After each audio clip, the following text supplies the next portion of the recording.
Hello everyone, welcome to the student channel. आज का जो क्वेश्चन है ये एक समलंब चतुर्भुज से है, ट्रेपेजियम से है और ये एक रिजल्ट है। आप लोगों ने क्लास 10th में भी इसको किया होगा और ये आरआरबी के पेपर में आया हुआ है, तो इसको मैं यहाँ पे करा देता हूँ। इसको प्रूफ मैं करके बताऊँगा और इसमें एक थ्योरम और हम लोग समझेंगे, मध्य बिंदु प्रमेय, मिड पॉइंट थ्योरम भी हम इसमें देखेंगे और इसको हम लोग प्रूफ करेंगे क्योंकि डायरेक्ट क्वेश्चन आया हुआ था। अभी मैं आपको दिखा दे रहा हूँ कि कैसे क्वेश्चन आया हुआ था रेलवे में।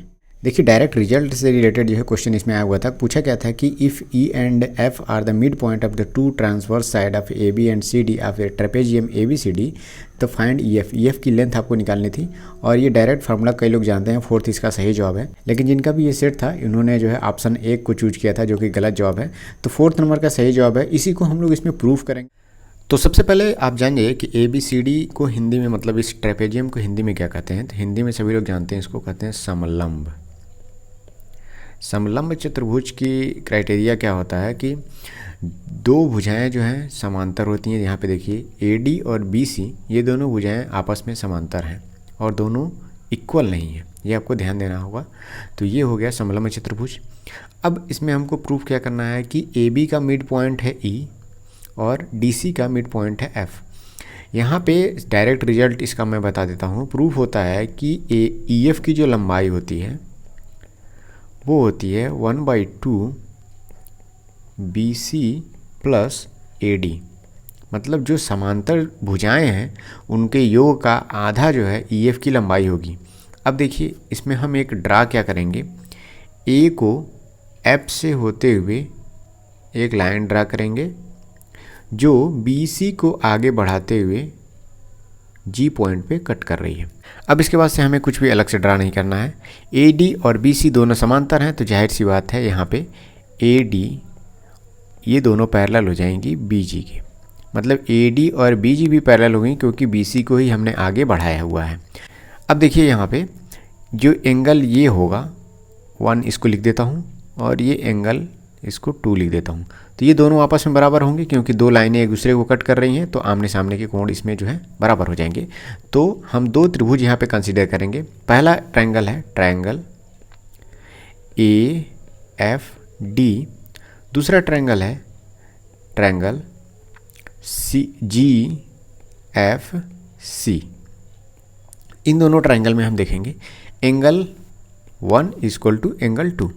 यहाँ पे हम दोनों ट्रायंगल को इक्विवेलेंट सिद्ध करने वाले हैं, सर्वांगसम सिद्ध करने वाले हैं। तो एक एंगल और दो एंगल दोनों आपस में बराबर हो गए।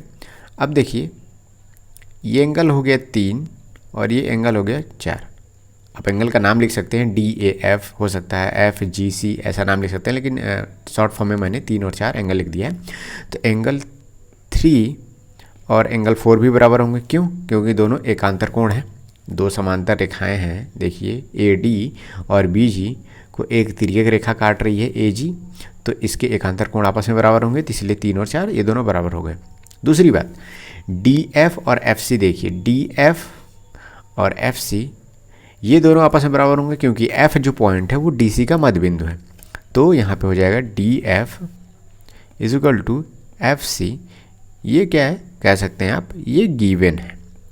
तो इस बात से हमारा क्या हो गया, ट्रायंगल ए एफ डी ये हो गया सर्वांगसम, हो गया सर्वांगसम अर्थात इक्विवेलेंट हो गया ट्रायंगल जी एफ सी के। तो यहाँ से हमें एक रिजल्ट मिलता है, ए डी की जो लंबाई होगी वो बराबर होगी सी जी के। बस हमें यही रिजल्ट प्रूफ करना था। यहाँ पे इसका यूज हम आगे करेंगे। तो ए डी की लंबाई जो है सी जी के बराबर हो गई यहाँ पे। और दूसरा रिजल्ट क्या हमें मिलता है, ए एफ की जो लंबाई है वो बराबर हो जाएगी एफ जी के। दो रिजल्ट हमें मिल गए दोनों त्रिभुज को सर्वांगसम प्रूफ करने के बाद। तो अब हम क्या करेंगे, एक दूसरा ट्रायंगल लेंगे। और दूसरा ट्रायंगल क्या है, हम बड़ा वाला ट्रायंगल ले रहे हैं ए बी और जी। देखिए यहाँ से ये पूरा बड़ा वाला ट्रायंगल ले रहे हैं हम ए बी जी। तो यहाँ पे लिख सकते हैं ट्रायंगल ए बी जी में। अब यहाँ पे हम मिड पॉइंट थ्योरम का यूज करने वाले हैं। ई जो है ए बी का मिड पॉइंट है, एफ जो है यहाँ पे ए जी का भी मिड पॉइंट काम करेगा। क्यों? क्योंकि अभी हमने प्रूफ किया है ए एफ जो है बी जी एफ जी के बराबर है, मतलब एफ भी ए जी का मध्य बिंदु का काम कर रहा है। तो यहाँ से हम ई एफ की जो लंबाई लिख सकते हैं वो बराबर होगी ½ बी जी। अब यहाँ पे ये आया कैसे, ये आता है मध्यबिंदु प्रमेय से, मिड पॉइंट थ्योरम से। अब मिड पॉइंट थ्योरम होता क्या है, थोड़ा सा मैं आपको यहाँ पे बता देता हूँ। एक ट्रायंगल है, जैसे ये त्रिभुज है ए बी सी, अगर हम ए बी के मिड पॉइंट को डी और इसके मिड पॉइंट को ई ले लेते हैं, तो अगर डी ई को मिलाते हैं तो डी ई की जो लंबाई होगी ये बी सी त्रिभुज, बी सी लाइन के ये आधी होगी और बी सी के समांतर भी होगी। तो ये दो चीज़ जो है मिड पॉइंट थ्योरम, मध्यबिंदु प्रमेय का ये एक रिजल्ट है। तो इसी का यूज करके हम यहाँ पे लिख सकते हैं जो ई एफ है, ई एफ ये आधा होगा बी जी के। लेकिन यहाँ पे बी जी को हम क्या लिख सकते हैं, बी जी को हम लिख सकते हैं 1/2, बी जी की जो लंबाई होगी क्या हो जाएगी, बी सी प्लस सी जी, ये लिख सकते हैं पूरे बी जी की लंबाई। यहाँ से सी जी का जो मान है वो ए डी के बराबर है, यहाँ पे हमने रिजल्ट अभी पहले प्रूव किया है, तो ये हम लिख सकते हैं 1/2 B C plus A D.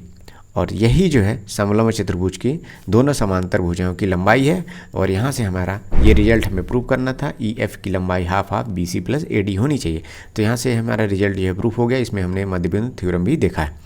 ठीक है, तो ये रिजल्ट था, आपको रिजल्ट डायरेक्ट याद भी रखना है। और कभी कभी जो हमने प्रूव किया है इसके आधार पर भी कभी क्वेश्चन बन सकता है। कभी होता क्या है कि ऐसे ही डायग्राम दिया रहेगा और ए एफ की लंबाई दी रहेगी और आपसे सी जी की लंबाई या फिर ई एफ की लंबाई पूछ देगा, तो इसका प्रूफ भी आपको आना चाहिए। तो मिलते हैं अगले वीडियो में नए क्वेश्चन के साथ। Thank you, all the best.